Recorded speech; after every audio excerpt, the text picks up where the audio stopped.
Ano nga ba ang matimbang na issue sa iyo na gusto mong ipaglaban ng kandidato mong tatakbong senador sa 2022 elections? Sa una sa aming serye ng mga interview sa mga senatorial balls sa susunod na halalan, ating makakausap ang isang katutubong Pilipino na naniniwalang ang issue ng pangangalaga sa kalikasan ay isyung dapat pahalagahan hindi lamang ng mga nasa probinsya, kundi mas lalo na ng mga nakatira sa mga malalaking syudad gaya ng Metro Manila. Samahan niyo po kami at ating malaman kung bakit si Teddy Baguilat Jr. ang dapat mahalal na senador sa 2022. Dito lamang po sa loob ng press room.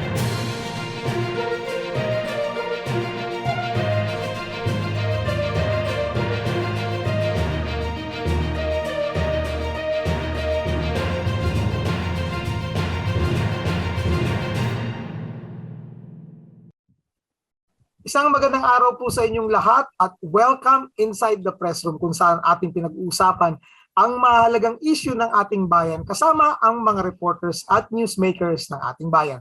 Ako po si Romel Lopez, ang Regions Editor ng Press1.ph at kasama ko po ngayon dito sa loob ng press room ang ating Editor at Large, kolumnista at Pulitzer Prize winner na si Manny Mugato. Hello Mogs! Magandang araw, Romel, at magandang araw sa ating mga tagapakinig at kasubaybay. Isa na naman pong mahalagang issue ang ating tatalakayin ngayong araw na ito.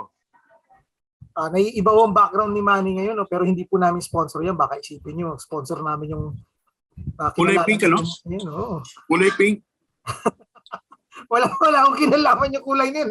Baka maakusahan na naman tayo ng mga trolls dito. May nakita lang pink, nagliliyab na kagad ang mata eh. At baka sabihin nila dahil pink yung nasa likuran ni Manny, yung i-interviewin natin, kakampink. Baka sabihin naman set up to. Hindi nagkataon lang nasa Dunkin Donut kaya pink. O kaya nga po, nakita nyo may mga puti-puti pa yung bigote ni Mogs eh. Kasi nagme-merienda ho siya ngayon. At sa tindi ng traffic no Mogs, hindi ka makauwi. Kaya muna siya, nagtago muna sa isang mall. Wala ho ang ating editor ngayon na si Ipe Salbosa, pero makakasama po natin siya sa susunod nating episode. Ating pong tawagin ngayon dahil ito po yung ating series na ini-interview po natin ang mga senatorial balls ng iba't ibang mga partido at ng mga kasama ng ibang mga presidential balls. At kasama po natin ngayon ang isa sa mga senatorial candidates na endorsed ni Vice President Leni Robredo na tumatakbong presidente. Siya po ay dating congressman at governor ng Ifugao Province. Welcome inside the press room, senatorial candidate, Congressman Teddy Baguilat Jr. Hello Kong and welcome inside the press room. Hello. Magandang araw sa iyo, Romel. Magandang araw, Sir Manny. Wow. Naiinggit ako sa iyong Dunkin Donuts. Hindi pa ako kumakain kasi ng hapunan. Nag-marathon din nata kayo. Nagkataon lang pero hindi political statement. Baka hindi yung baka sabihin nyo sadya namin. Hindi yo. Actually, interested do kaming malaman dahil campaign season, so kailangan do natin makausap yung mga national candidates. So, una po natin makakausap ngayon si Kong Teddy Baguilat at kamustahin po natin siya sa kampanya nila kasama si Vice President Leni Robredo and Senator Kiko Pangilinan.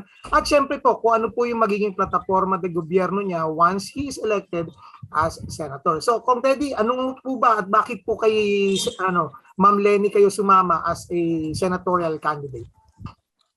Well, matagal ko na rin kasing kasama si Ma'am Leni, si Senator Kiko. Bahagi kami ng Liberal Party. May aso.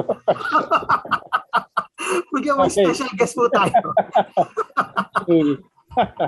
Yun, ito kasi aso ko, Liberal Party rin to. Okay. So since 2001, I've been with the LP. Matagal na yung association ko kina Vice President. At the same time, yung mga pinagalaban ni Leni Robredo when she was a congresswoman, yun din yung aking itinutulak sa Kongreso, whether it's freedom of information, National Land Use Act, yung mga environmental laws na isinusulong ko, yung anti-discrimination bill na nabanggit ni Ma'am Leni dun sa kanyang economic program. So pagdating sa paninindigan at saka paniniwala, aligned kami ni VP Leni. Ganun rin, of course, with Senator Kiko, there were a number of laws na pareho kaming principal author, no, yung Free Public Wi-Fi Access Act, Yeah. yung Sagip-Saka law for the farmers, no, na Mm. si Senate Kiko yung principal author sa Senate, ako naman yung isa sa principal author sa House. Mm. Kaya yung nag-decide si Ma'am Lenny na tumakbo, biglaan yun eh, no? Si Lenny muna nag-decide, and then afterwards kinausap niya si Sen Kiko na maging tandem niya.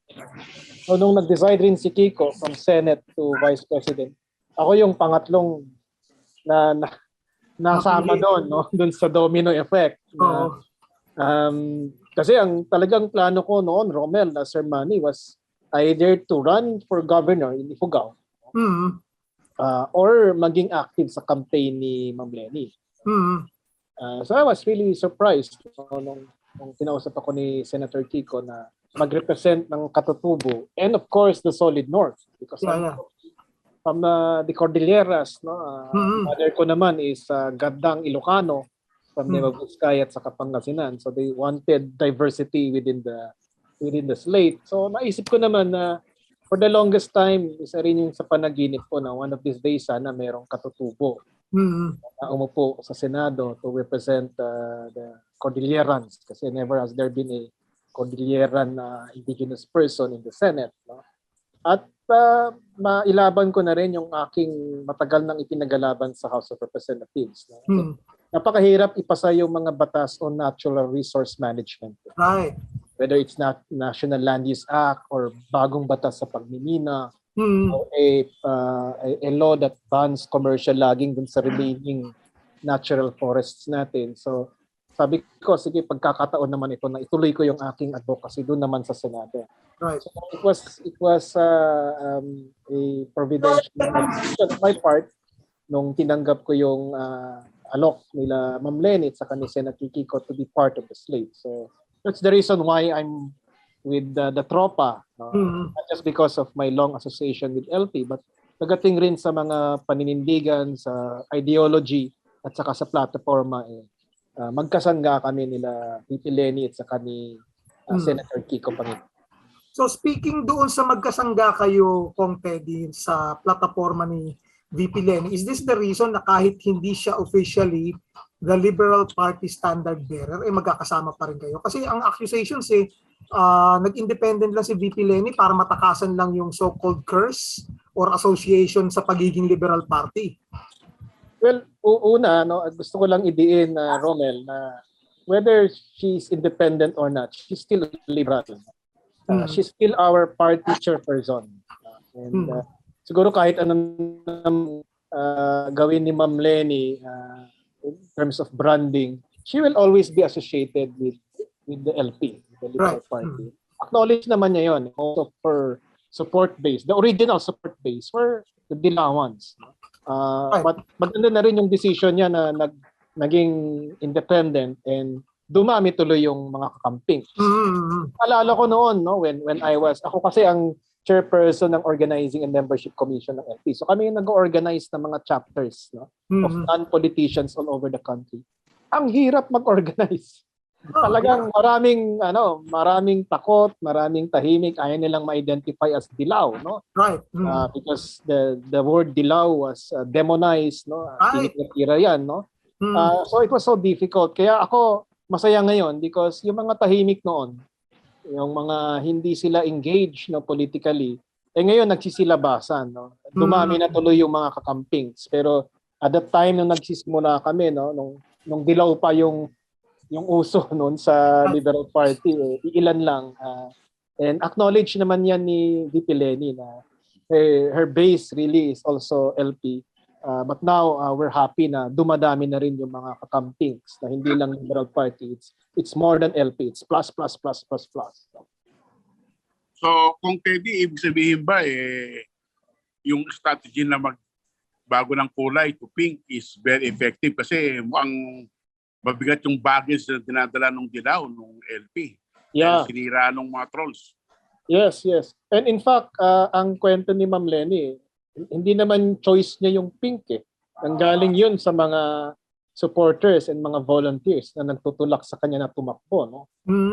So because to her this is a volunteer-led, community-led campaign, so niyakap na niya yung kulay na pink, no? At magkwento nga siya, ang original na kulay niya nung siya nagbigay ng kanyang proclamation speech was blue. And then na-realize niya ang daming mga tao naka-pink. Because pink is the color of protest, is the color of hope, no? Globally, it's Color of joy and salvation. Color of joy, color of being malasakit, and it's also a protest color, no? Being used by a lot of organizations, worldwide, mga movements. So, niyakap ni Ma'am yon, yung nakita niya na ang mga supporters niya masaya sila doon sa kulay na rosas. Kung tatanong ko lang, ano ba ang may ambag ni Teddy Baguilat sa kumpanya ni VP Leni? Kasi sinasabi ng katunggalin solid north daw sila. Totoo bang may solid north? Nung pumunta kaming Baguio, no, kasama si Lenny at ako, dalawa lang kami na nag-sortie sa Baguio, no. Grabe yung passion and determination ng mga kakampings dun sa Baguio.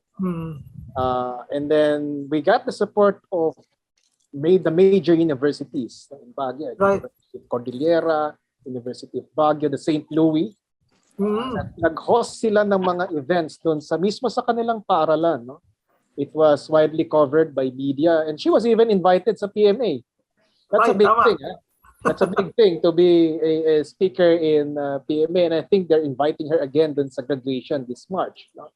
So that means there are a lot of supporters for VP Leni in Baguio, which is the heart of the Cordillera, no? And after that, nung umuwi na siya, no, ako naman ay dumaan sa Pangasinan.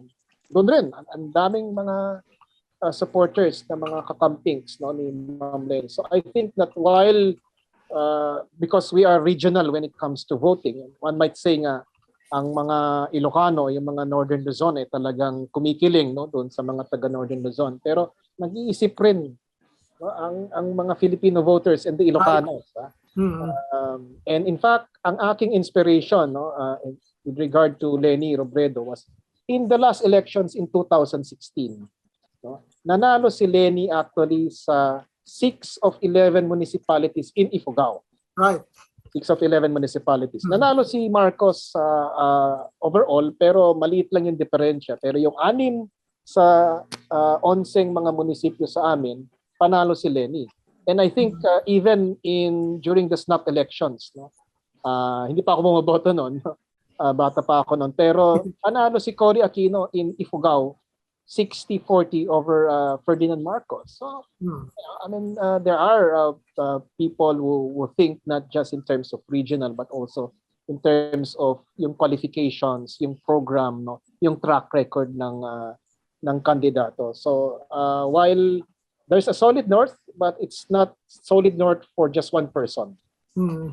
So, how confident are you, Kong, na mauulit-ulit yan o mahigitan pa ni VP Leni yung kanyang panalo sa darating na halalan? Well, yun ang kinakailangan gapangin.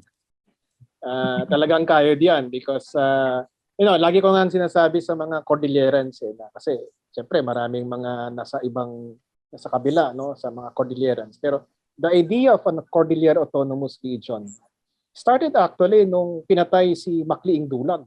Right. Sa Kalinga, during the time of the Marcos dictatorship, no? Tatay nung Ibongo. Nilalabanan nila yung Chico Dam, no? Chico River Dam. And doon nabuhay yung kasi yung Ifugao and Kalinga was part of Region 2. Yung Mountain Province naman in Benguet, Abra was part of Region 1. So, while matagal na yung Cordillera as a region, pero during the martial law regime, we were with separate regions. No? Right. Nabuo lang yung konsepto na magkaroon ulit tayo ng Cordillera region nung pinatay si Macliing Dulag, nagkaroon ng CPLA, Cordillera People's Liberation Army ni Father Conrado Balweg. And then yung naging presidente si Cory Aquino, nagkaroon ng peace pact between the CPLA and the Philippine government. And part of the condition was the establishment of the Cordillera region. No? Mm. Unfortunately, marami na sa mga kababayan nakalimutan na yon. No? Because it happened almost 30 years ago. No? 30 years ago. So parang ngayon kinakailangan talagang ipaalala ulit doon sa mga Cordillerans, no? Na yung mga abuso nung panahon nung martial law na nakakalimutan na ng mga kabataan ngayon.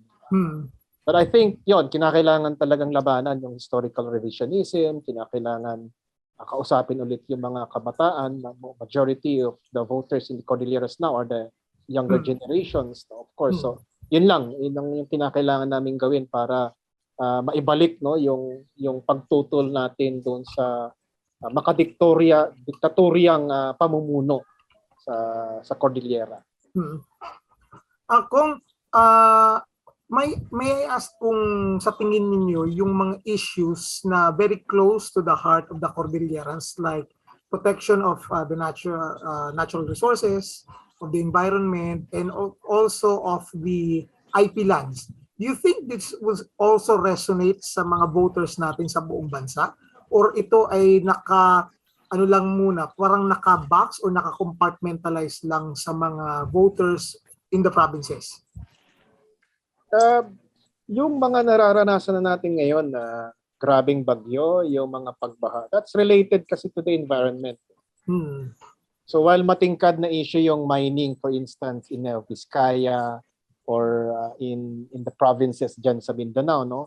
While matingkad yung issue ng pagkalbo ng mga kabundukan in ancestral lands, no, all over the country, pero yung epekto niya, no, flooding, landslides, decrease in agricultural production dahil umiinit yung kapanahunan, hindi lang naman mga taga-probinsya ang nakakaranas ito, hindi lang kaming mga katutubo. Everybody's experiencing it, no?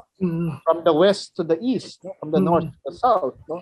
So this is a global phenomenon. Kaya nga ako, bagamat mahirap, kasi nga every time na usapan mo ang kalikasan, parang medyo nag-tune out ang mga botante, even media, no? When they start asking me about my platform, and then when I talk about environment, parang medyo hindi makarelate, no, yung mga iba. So that's why ito yung hamon ko na being someone who has been dealing with and really pushing for environmental legislation is paano ipaliwanag yung kahalagaan ng kalikasan, ng climate action, pag-protect ng ating natitirang biodiversity.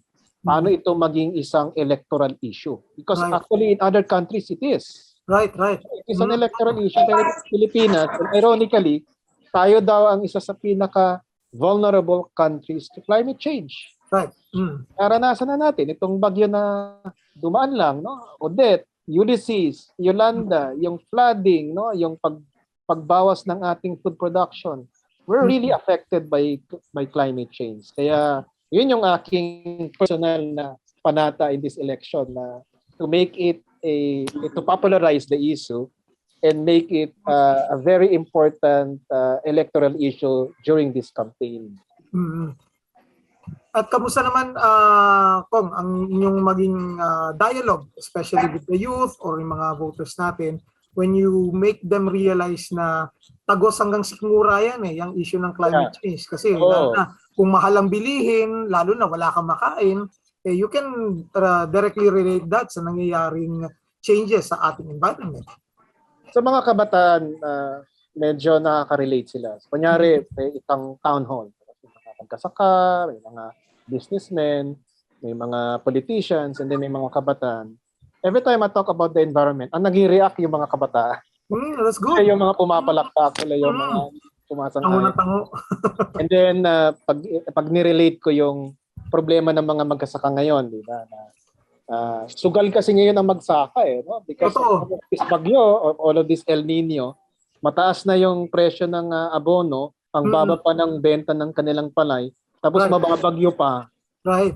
Every time I connect it to the environment, saka nila naiintindihan na napakahalaga rin yung pangalagaan natin yung siguro ang simple, ang madali na lang is yung protecting the remaining watersheds. Right. At least pag binanggit mo yon, na ito na lang yung naiiwan nating kagubatan, less than 10% na lang ang natural forest natin. At dyan nanggagaling ang patubig. Mm. mga irrigations natin, at least naiintindihan ng mga magsasaka na mahalaga rin pala ang usaping kalikasan at apektado yung kanilang kabuhayan. Mm. At nakita na nga natin dito, no, itong latest na bagyong Odette, nakita na natin na dahil nga may mga areas tayo na nakakalbo na at napapaboran lang yung ilang mga malalapit na mga mining companies, ang tindi ng mga pinagdaanan ngayon ng mga ilang mga probinsya dahil silang sa gupit ng bagyo. Kaya mabilis na naapektuhan. And you think yung mga batas natin are really not enough? Ang dami nating mga no? Ang dami nating mga naririnig na for climate change daw sila advocate, pero you think they have not done enough, yung mga dating mga nangako and who also rode on that platform?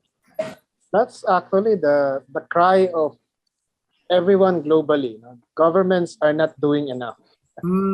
Kasi sabi nga nila na pag daw hindi mo mapigil yung climate change at tumaas ng more than 1.5 degrees Celsius. And this is validated sa isang United Nations report. If the global temperature increases again by more than 1.5 degrees Celsius by 2030, hindi mo na marireverse yung impacts ng climate change. And that's why while maliit ang contribution ng Pilipinas sa fossil fuels compared to, let's say, America or China, because talagang sila yung sila yung polluters. Sila talaga yung main polluters, the industrialized world, no? Pero kahit paano, nagka-contribute pa rin tayo. And yun nga, stopping climate change is going to be a global effort. Big or small country, rich or poor countries, kinakailangan may ambag dyan sa pagpapatigil ng climate change. Kaya sa Pilipinas, no, yung isang isinusulong namin is, one is protecting our remaining forests. Right. Second is yung gradual shift to safer and cleaner energy. No? Instead of coal and oil or carbon-based energy. Kasi yan ang pinakamalaking problema sa Southeast Asia, yung coal plants. Tama. Buong Southeast Asia, no? And even in the Philippines, marami pa rin tayong coal plants. So, sa akin, is out. I'm sure it's going to be gradual kasi syempre kinakailangan natin kuryente. But let's now look into solar, wind, even tidal energy. A big potential for the Philippines kasi archipelago tayo, marami tayong mga isla, no?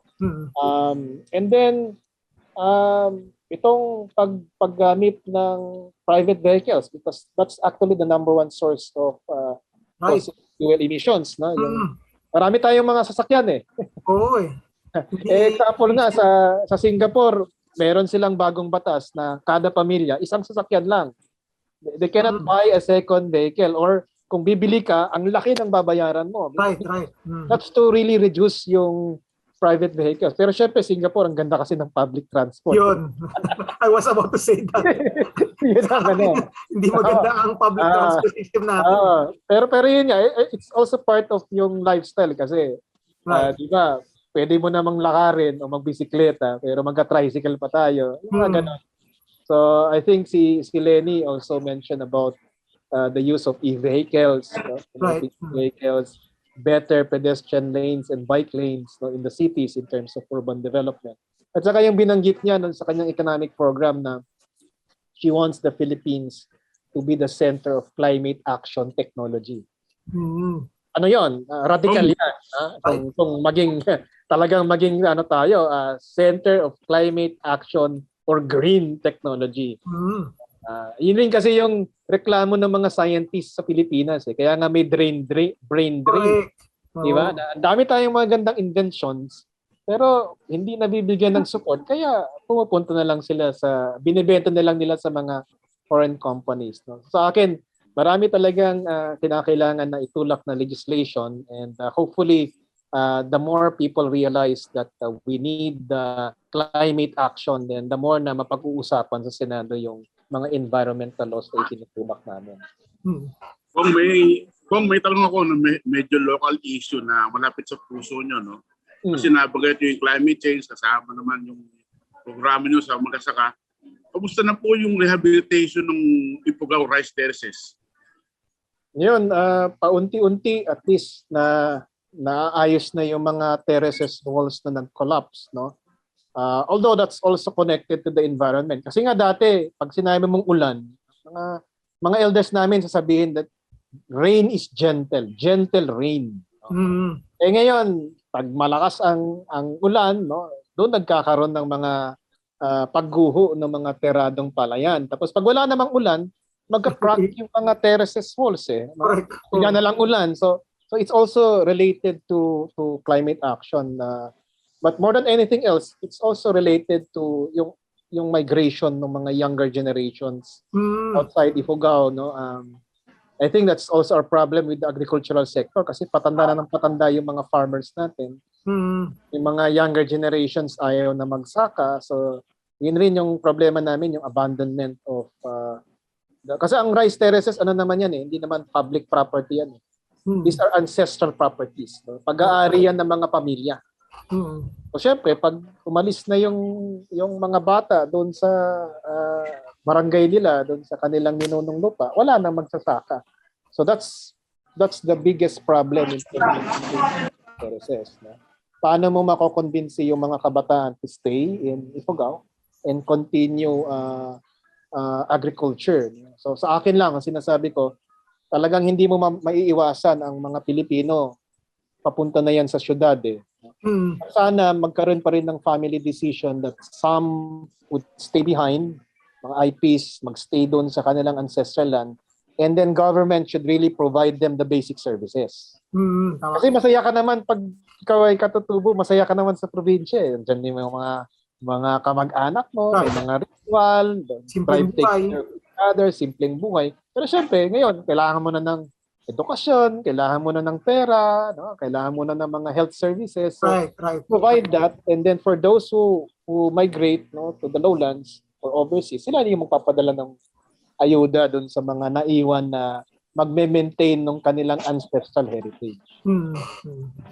Ano po kaya ang programa na pagsamahin yung ancestral na sa rice terraces at yung mga bagong technology para siguro yung mga kabataan manatili dyan sa Ifugao? Yeah. Well, one of course is tourism. Right. Ang rice terraces naman is a tourism area. So yung mga ibang farmers, after sila na magtanim, dahil organic naman, di mo naman kinakailangan lagyan ng maraming pataba, no? Then they can go into tour guiding o kaya mag-provide ng mga services sa mga turista, no?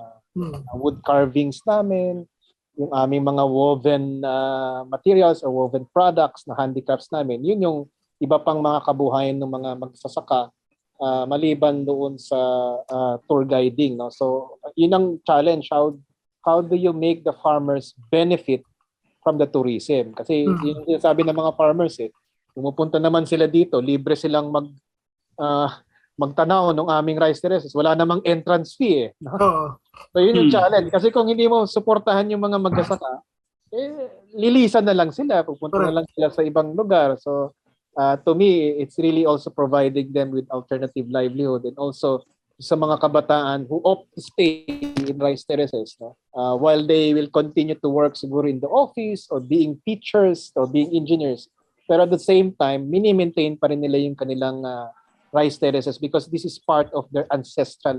Pamana nila ito no? Yung maintenance naman talaga is you just plant and then after 6 months you harvest. So there's a lot of time to do other things, no? But syempre magastos rin, kinakailangan mo rin na bigyan ng panahon to maintain the irrigations, no, to maintain the watersheds, no.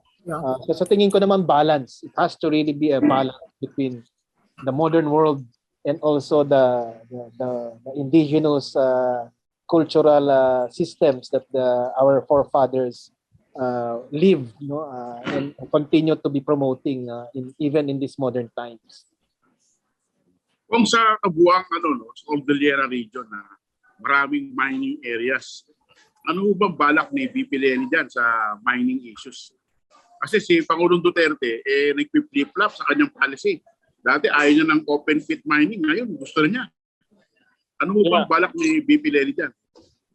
Hinihintay pa namin yung aming environmental agenda. Lalabas this January yung program of action ni Ma'am Lenny. Pero ako mismo, I've been a principal author of the new mining bill, no, na sinusulong namin for the past 9 years. No? Na one is talagang ban on open pit mining. Mhm. Kasi yun ang pinaka most destructive form of mining. Pangalawa, may mga areas na dapat talaga i-declare as protected areas, no-go mining zones. Mhm. So, yung mga prime agricultural lands, yung mga critical watersheds, no? Yung mga sacred lands of indigenous peoples, urban centers, mga Mhm. small islands. Kasi ang mining kasi napakalawak yung impact niya. No? So kung magmina ka sa isang maliit na isla, affected lahat. Hindi lang yung host community, pati yung mga agricultural lands, pati yung coastal areas. Kasi dyan eventually tatama yung mga toxic materials, di ba? Yung mga mine tailings. No? So sa akin, it has to be a stricter mining law that identifies kung saan ang pwede lang ang pagmimina. And then, yung ipinagalaban rin ng mga iba is makinabang rin tayo dun sa ating mga mining. Kasi right now, ang kalakaran ng pagmimina is maghukay ka, buong bundok, hukayin mo, open pit mining, and then i-export mo abroad. At ang processing ng ating mga mineral ore is overseas. So ang nakikinabang is ibang bansa. And then bebentahan na lang tayo ng mga gadgets, ng mga masasakyan na nanggaling naman sa atin yung raw material. No? So sa akin rin, part of really making mining a big contributor to the economy is also doing processing activities here. No? Pero mas matingkad sa akin yung protection ng environment because that's something na kailangan, I think si VP Lenny naman agrees with this, you know, that a strong economy depends also on a healthy environment. And yun, Sir Manny, ang debate kasi ang Pilipinas, archipelago to eh. Maliit isla ang karamihan, no? So pag may mining dito, talagang grabe yung impact. No? Unlike, let's say, may mining sa Africa, because that's also where we have a lot of... Yung impact niya hindi gaano kalaki in terms of displacement of communities or destruction of the biodiversity. Kasi malawak yung lugar. Pero dito sa Pilipinas, very densely populated, puno ng biodiversity, mas grabe ang impact ng mining. So we have to decide. We're still very much an agricultural country, di ba? And then we're also saying that tourism is also ang laki ng potential. No? Will mining fit in that kind of economic mix that we're thinking of, na agriculture, tourism, environment, climate action, and then pinasok mo ng mining. So sa akin, while I'm not saying we should ban mining totally, but there has to be really stricter regulations, no, when it comes to mining. Kasi hindi siya angkop sa lahat ng lugar sa Pilipinas. Yung akin position. Kung tanong ko lang, no, yung sa mining, marami ba dyan sa Cordillera ang naniniwala sa Italiano gold? Legend yan. Maraming nauto eh. Hanggang ngayon? Oo. Yun, unfortunately kong tinatawanan natin pero may mga nakakausap ako totoong tao Kasi pinapakita nila yung mga profile pic nila at makikita mo marami silang mga litrato kasama yung mga pamilya nila at totoo naniniwala sila na pag nanalo yung isang kandidato, mamimigay siya ng gold na galing daw kay Italiano. Connected yan sa Yamashita treasure no? Nung ako mayor, grabe, ang dami kayang mga naghuhukay sa Kiangan, no? Humihingi ng permit sa mayor's office to look for the Yamashita gold. Because siyempre si Yamashita supposedly, 'di ba, ang dami niyang mga linut na mga ginto, no, the kayamanan ng Southeast Asia. And then yung last stand niya was in Cordillera, actually in my hometown in Kiangan, doon siya nag-surrender. So syempre, grabe yung mga chismis na marami siyang mga legends, no, na iniwan ng mga ginto diyan sa Cordillera, di ba? And then nangyari pa yung kwento ng Golden Buddha, di ba? Tama. Malaking pelikula yan na kinonfiscate yung Golden Buddha ng dating presidente. So andun yun, no? Andun yung paniniwala na nasa kamay nila yung Yamashita gold. So kung hindi totoo yung Italiano gold, Dapat yumaman na ako, no, nung mayor ako. O kaya kung totoo man may mga iniwan si Yamashita, no? Ayaw nakadiscover kagad. Oo, kasi daming mga mapang pinapakita sa akin noon eh. Talaga?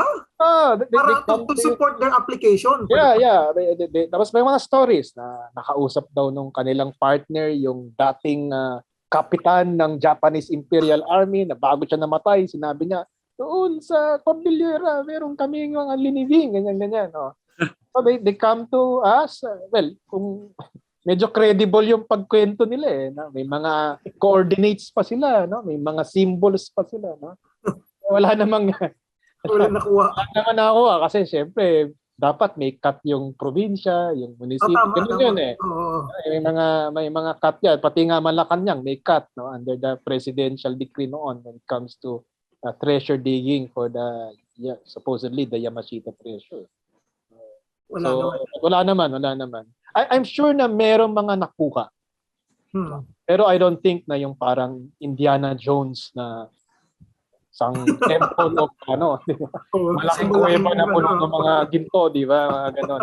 Or tonelada gaya ng Indiana Gold. Baka naman meron. May mga gold bullions dyan, mga jewels na kolekta ng mga Japanese officers. But out a big treasure. I don't know. Kung before ko i-wrap up with a final question, kamustahin ko kayo sa inyong kampanya. How is it going? Well, very tiring kasi yun nga kasi usually at this time of the year, andun ako sa Ifugao. Kinakausap ko yung mga leaders, masaya yung pakiramdam namin kasi malakas kami, ganyan. Pero this time, syempre, ang challenge ko is marami pang hindi nakakakilala sa akin, bagamat almost 30 years na ako in public service. But ang importante is makuha namin yung Northern Luzon. At least man lang, no, whatever your political denomination is or political na kinikilingan mo, pero Ilocano is still Ilocano, Cordillera still Ilocano, hopefully naman mapangalagaan nila yon, no. And then second, yung indigenous people's vote, because supposedly 10% of the Philippine population are IPs. Cordillera hanggang sa Mindanao, ang daming mga katutubo, and naman I have been exposed to movements of indigenous peoples, whether it's the movement ng mga IPs dyan sa Bangsamoro, pinaglaban ko during the Bangsamoro debate, no, yung karapatan ng mga IPs sa loob ng Bangsamoro domain, o yung mga reklamo ng mga lumads sa pagminina. So, exposed ako sa IP movement. It's just a matter of trying to get the IP vote out kasi mahirap i-organize ang mga katutubo, no? So yun yung aking hamon. Aside from, of course, palakasin si Lenny because gano'n naman sa politika, kung hindi ka masyadong kilala, kung malakas ang iyong presidential candidate, then nabibit-bit ka rin, no? Nahihila ka rin. So that's the reason why we're also constantly talking to the kakamping. So, buti nga, one of the positive developments in this new normal is the online meetings. Right. Kasi usually pag media, pupunta ka sa studio, di ba? Right. We can do this. Kung kinakailangan may rally, then personally andun ka sa malaking entablado, no? But now we can have these online discussions, no? So yan, feeling positive, no, despite the challenges, no? And looking forward to taking a break this Christmas. Right now actually we're on a break because of the relief operations, no? So medyo nagtigil muna kami sa mga sorties. Focus kami doon sa pag-provide ng relief assistance. And then, of course, I'm looking forward to enjoying the holidays doon sa Ifugao. Final question. Parang kayo lang po ang IP candidate? Yeah.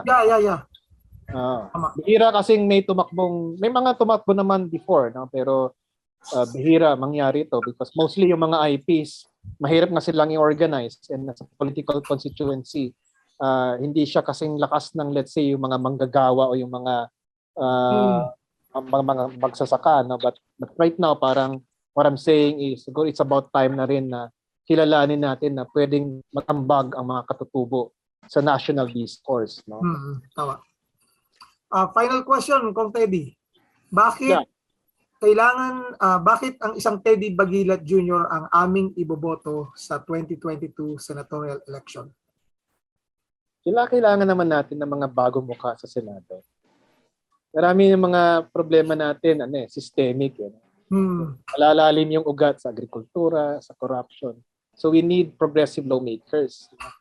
At kung titignan natin yung hugis ng Senado ngayon, ito yung elite. Pinabanatan yung oligarchy. Andiyan sa Senado yung elite. These are the political dynasties. These are the representing the big business. Even individually, wala naman akong sinasabi na masama sa kanila. But syempre, ang ipinagalaban nila is status quo. The same people deciding for a lot of people. No? So sana may bagong mukha naman. At ako'y bilang katutubo, andun yung lente ng isang environmentalist kasi ang mga katutubo likas na makakalikasan. And maliban doon, yung aking experience as a local government official for 15 years. Karamihan naman kasi ng mga government programs are being implemented by the local government. So at least nadala ko yung perspective ko as a former mayor and a governor and a council. And then yung 9 years ko as a lawmaker na malinaw naman yung aking mga ipinagalaban, karapatan ng mga LGBT, ng mga bata, ng mga kababaihan, no? Mga kalikasan, ng katutubo. No? So I think that's something that I can really bring into the Senate, no? Na new perspective, new opinion, more progressive lawmaking, fighting for the rights of those na rarely may boses sa Senado. And with that, Kong Teddy, maraming salamat sa inyong pagsama sa amin dito sa loob ng press room. At we are happy na kahit paano sa maiksing panahon, no, na bahagi mo sa amin yung iyong plataforma de gobyerno. Yun nga, bagong mukha naman, bagong perspective din naman. Kasi kalimitan lang narinig namin, meron trabaho, hindi kayo magugutom, kaya konting budots lang, naboboto na. Hindi naman gawin ko yun Pero original yung sa inyo mga katutubo Walang makakatalo doon Every time I go up north at nabibigyan kami ng mga ganyang mga welcome ritual at talagang natatouch kami. I used to work for a company na ganyan ang exposure namin sa mga katutubo sa sa Cordillera. Maraming salamat Kong Teddy sa inyong pagsama sa amin sa loob ng press room. Kong Teddy, good luck sa inyo. Good luck sa kampanya nyo. Thank you, Sir Manny. Merry Christmas. Thank you po. Ulitin siguro Kong Teddy dahil nga kayo yung nasa namin no. Kayo nasa may kampanya ni VP Lenny. Siguro if we need some updates sa mga ginagawa niyong sortie, we'll invite you again. Sure. At regards na rin dyan sa kaibigan niyo sa katabi niyo. Okay. Sige. Maraming salamat po Kong Teddy at Thank maraming you. salamat po sa inyong lahat sa inyong pagsama dito sa amin sa loob ng press room. Nawa sa susunod naming episode ay makasama po namin kayo muli upang mas malalim natin mapag-usapan ang mga isyu ng bayan. Hanggang sa muli po, ako po si Romel Lopez kasama si Manny Mugato ng press1.ph. Ingat po tayong lahat. Maraming salamat po.